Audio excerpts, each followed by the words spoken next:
Ito ay rated SPG. Striktong patnubay at gabay ng magulang ang kailangan. Sa kasawiang palad ay nawala na ng buhay at natapos na dito ang papel ni Dado. Dahil na rin na inatake nga ito sa puso.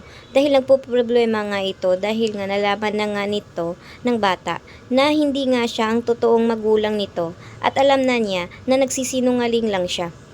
Kaya naman ay sa galit nga ni Princess ay agad nga niyang kinukumpronta ang kanyang tatay na si Dado kung ano nga ba ang tunay niyang pagkatao.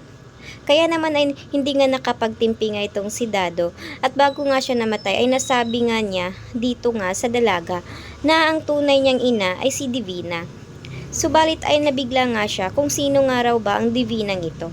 At dito niya napag-alaman na ang Divina palang ito ay ito palang babae na kanyang amo na minamaltrato siya. Kaya nagulat siya at anya hindi nga niya matanggap ito dahil masama raw ang ugali ni Divina at mas mabuti umano wala na siyang ina kaysa magiging nanay itong si Divina.